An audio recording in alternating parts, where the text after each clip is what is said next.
Oi. Yeah. Oi. Yeah. Oi. Yeah. Oi. Yeah. Oi. Yeah. Oi. Yeah. Hey. Oi. Yeah. At the end of my video on Eternal Champions, I said, with a touch of melodramatic exaggeration, that the next game I looked at would be one that nearly tore apart my family. And that video is still coming. It'll be the next one I upload, honest, barring some unforeseen catastrophe. But the thing is, every now and then I find myself in a mood where all I want to do is play fighting games. It's an addiction that comes and goes, and never hangs around long enough for me to actually acquire any fighting game skills whatsoever. But after spending some time playing Eternal Champions and looking back at Street Fighter 2, that's the mood I find myself in right now. I bought a bunch of cheap, relatively obscure fighting games in the recent Steam sales, and I even forked out for the latest Season Pass for Tekken 7. And I don't think I've ever bought a Season Pass for a fighting game that wasn't on sale, let alone before all the new characters had been announced. So I'm going to channel my current addiction into a video about some of the more obscure Mega Drive fighting games. Although, honestly, some of them aren't that obscure at all. I guess what I basically mean is that these are some fighting games that aren't Street Fighter 2 or Mortal Kombat. Well, let's get going. First up, Art of Fighting. Okay, I still remember the review of this game that appeared in Mean Machine Sega. They hated it. They gave it a 24 out of 100 and said it was, quote, devoid of any plus points whatsoever. And I know that the Art of Fighting series is not generally considered to be developer SNK's finest achievement, so my expectations are set very, very low. And, I'm not sure if it's just because I was expecting something absolutely dire, but I don't hate this. In fact, you know what? I quite like it. The gameplay is solid in the way that SNK fighters tend to be. It's not flashy, it's not as fast or as frantic as some other fighting games, for instance the Mega Drive version of Street Fighter 2 on the higher speed settings, but the combat feels impactful and it flows surprisingly well, and that's despite the fact the animation is admittedly pretty stilted. The graphics otherwise are basically decent, the backgrounds are average, and the character designs are, like the gameplay, solid but not flashy, as is fairly typical for SNK. And honestly, I'm okay with that. There's nothing wrong with a fighting game that tries to be a bit more grounded, not if the gameplay works well. The enemy AI is, well, it's okay. It doesn't feel too cheap, it does a reasonable job of providing a dynamic combat experience. And unlike Eternal Champions, it's not so brutally difficult that I can barely win a match. And there is at least one element that, regardless of what Mean Machines might say, I consider to be very much a plus point when compared to Street Fighter 2 and Eternal Champions. This game has a forward and backward dash, and that's something I find I really miss when it's not present in fighting games. Also, the bonus stages in this game serve a purpose greater than just increasing your points tally. If you complete them successfully, your character actually gains a boost to their skills, or even unlocks a particularly strong special move. It's just a small thing, but it adds a bit of extra interest.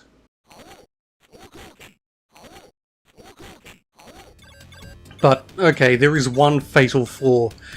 There are only 2 playable characters for the story mode, and they're similar in their fighting styles. If you want to play as any of the 8 other characters, you can only do that in the 2-player mode, and there's no versus CPU mode, so unless you want to just beat up a stationary punching bag of an opponent, you need a friend. And as has been established, I don't have any of them. This means that the single player experience is extremely limited, even by the standards of the day, when a basic versus CPU mode was about as much as you could expect. So, gameplay wise, I don't really have any major complaints about Art of Fighting, which possibly makes me an idiot, I guess. I would definitely choose to play it over, say, Mortal Kombat. But I'm glad I didn't buy it when I was a kid. The lack of single player content would have been disappointing as hell.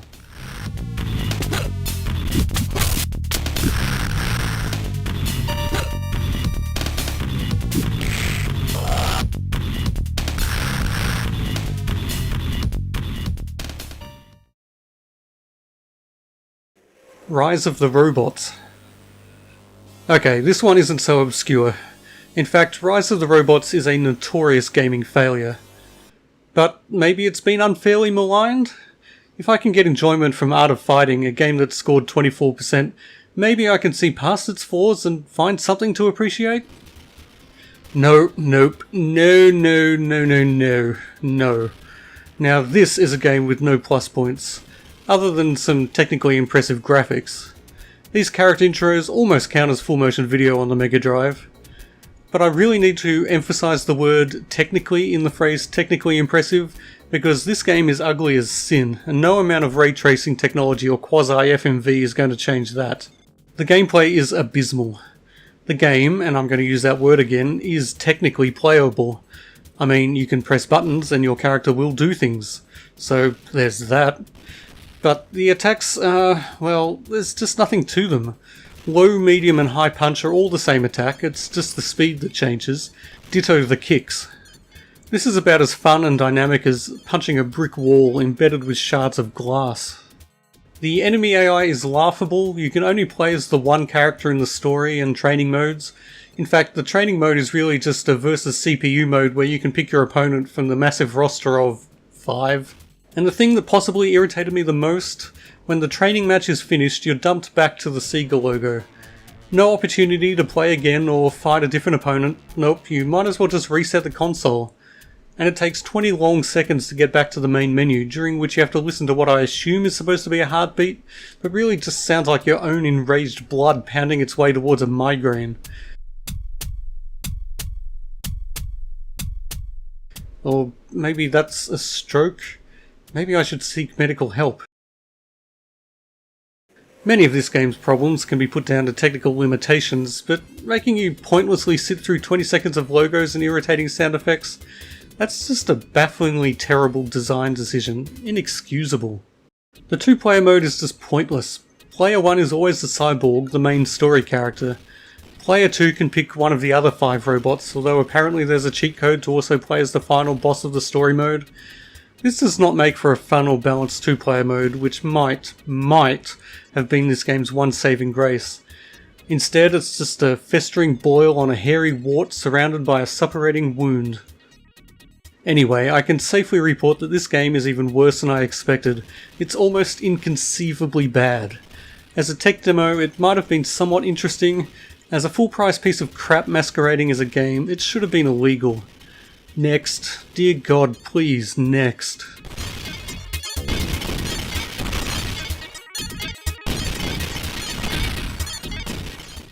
So, Primal Rage. Again, not such an obscure game. It's remembered fondly by quite a few people, but I've never played it in any form. In fact, for a long time I didn't realise that Primal Rage and Killer Instinct were different games. So, let's see what I make of it.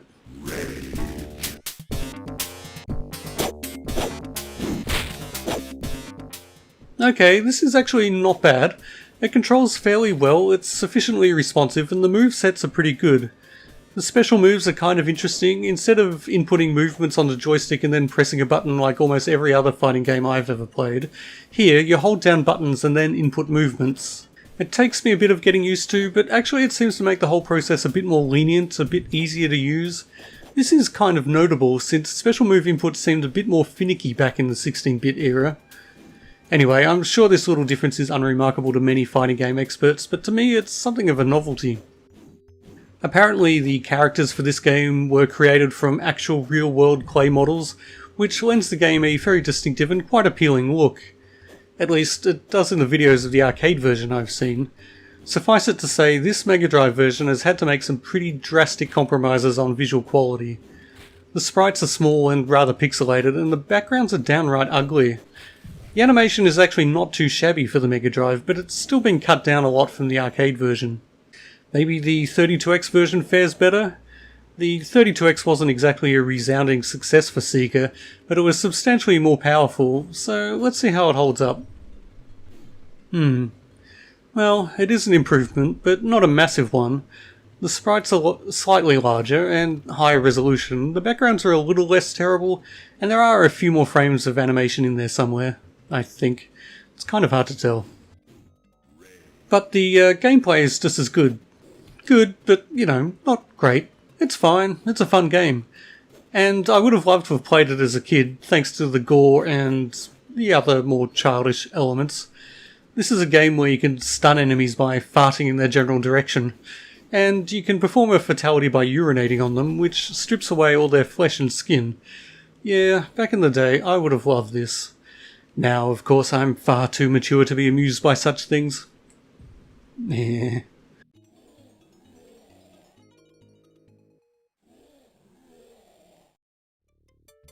Okay, let's try another game with an entirely non-human cast of characters. Brutal, Paws of Fury. First match and... oh dear god, what's happening? Most of my health bar is gone in seconds and the rest disappears very shortly thereafter. The second round is even worse somehow? Wow. And I am on the easiest difficulty setting here. That was just insane. I can't even comment on how the game feels to play. So far I've spent all my time being pummeled into the ground. I don't manage any better on the second attempt. With a little perseverance, however, I discover that button mashing is a strategy that can, if you're lucky, pay dividends. And I mean genuine frenetic button mashing, just randomly hitting the 6 attack buttons as rapidly as I can. It allows me to make it to the second round at least, but you only get 3 continues, and that's where my journey ends. I'm given a password and I'm being told that I haven't learned any special moves yet, so I assume there's some sort of progression system in this game. And maybe it's great. Maybe it turns the game into a compelling, addictive experience. I'm not inclined to find out right at the moment, given that on the few occasions I've been actually able to control my character in between getting the crap beaten out of me, the gameplay seems rather mediocre. It's not what I'd call responsive, and even if I wasn't spending most of my time looking at a game over screen, I don't think I'd find it fun. But there's a 32X version too, so with a sense of dread I'll check that out too.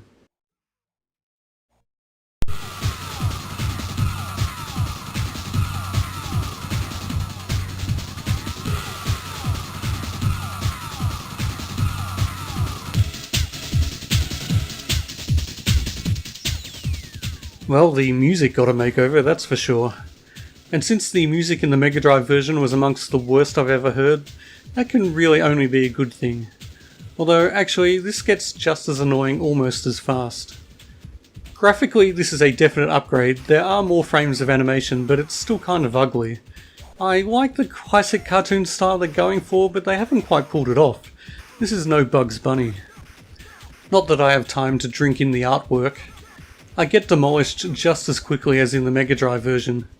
The guy I'm fighting has projectiles that move at an appreciable fraction of the speed of light and shrugs off my attacks like an elephant swatting a fly. Screw this, I'm going to check out some of the other modes. There's this, it seems to be some sort of board game mode.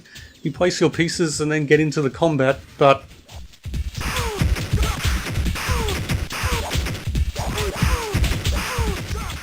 okay, what the hell was that?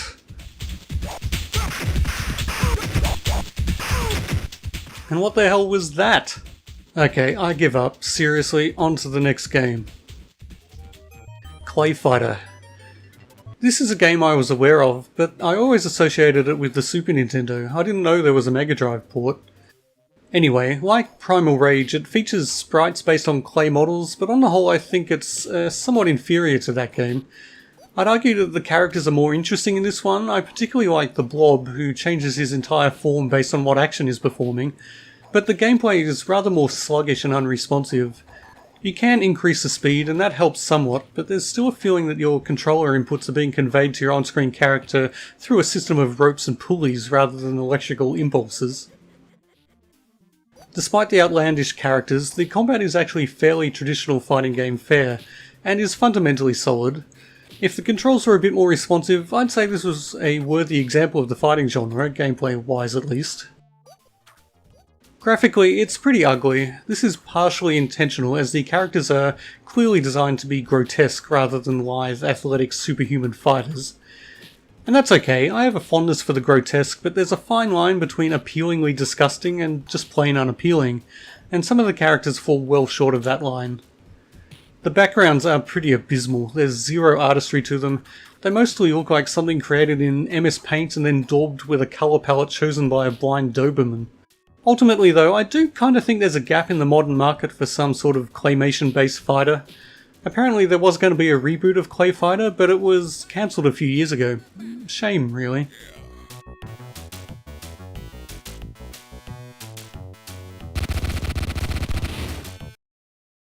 Okay, the last game I'm going to look at is... ooh, Genryu and Leroy were just released in Tekken 7. Oh, better not let myself get too distracted. And actually, this next game is about as close as you can get to Tekken on the Mega Drive. It's Balls. And that's not my judgment on the game, that's just its title. That said, this is a game I did actually play back in the day, and although I quite enjoyed it then, I really can't imagine it's aged well, so I'm prepared to hate playing this. Except, I don't. It's actually kind of fun. Obviously it's a very different type of game to the previous ones I've looked at in this video. Those were strictly 2D affairs, but this one had the audacity to attempt a foray into the mythical third dimension. I remember being impressed by this way back when, but now I honestly expected to be laughing in pity at the Mega Drive's feeble attempts to simulate 3D. But I'm not. More than the admittedly primitive graphics, it's the movement system that sells the illusion of depth. The characters in this game actually move more freely around the combat arena than in modern day Tekken. Obviously it's a deliberate design choice to make the characters in Tekken a little bit more difficult to maneuver freely around the arena.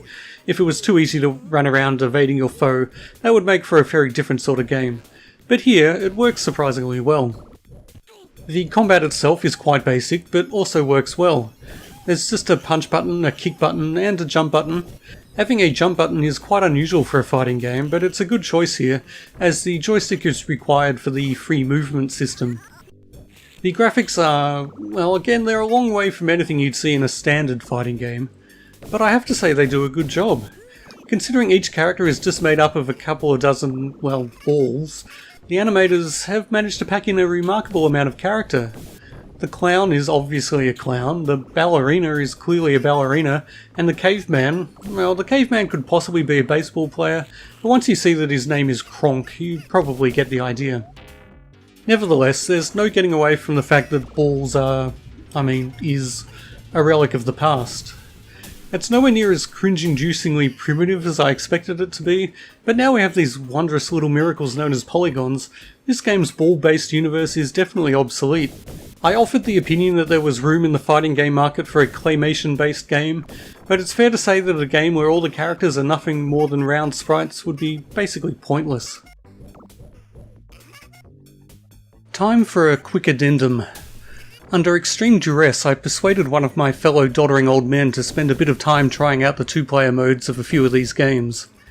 First up, because I believe it's best to spread the suffering around, I make him play some Rise of the Robots. Playing with another human definitely makes the game much better, but that's only because you can take pleasure from the bafflement on their face turning to disdain, then disgust. The game itself remains as terrible as ever. Since the AI opponents in Brutal were unspeakably, well, brutal, I make him try that next, in the hopes that I can finally get some decent victories in that game.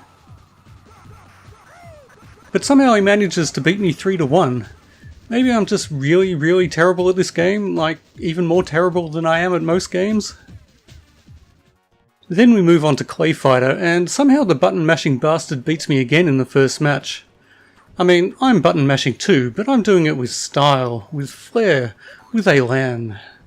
Fortunately, my skillful random button presses see me to victory in the next couple of matches. Like all good tussles between two gentlemen, we eventually get around to Balls. And this confirms my view that, despite its obvious limitations and obsolescence, this is the best of the games I've looked at here. The combat just flows well, and there's more to it than button mashing, even for doddering old men like us. There's actual skill involved, which is why I win 2-1. Ahem. Demoralised at my crushing victory, or possibly just bored by these mediocre to terrible games, my associate decides at this point to retire from the fighting scene. Well, this has been fun. Okay, mostly fun. Okay, at least occasionally fun. But now I'm yearning to go and play something a bit more modern, so I'm off to see what this new Leroy guy is like in Tekken. There's still a heap of Mega Drive fighting games that I haven't looked at, so there might be a sequel to this video in the future. As promised though, the next video will be on the game that nearly destroyed my family. Intrigued yet? Still no? Oh well. Here's a clue as to what it is. It's nearly 30 years old, but I honestly believe it remains unsurpassed in its genre. Until then, get off my lawn.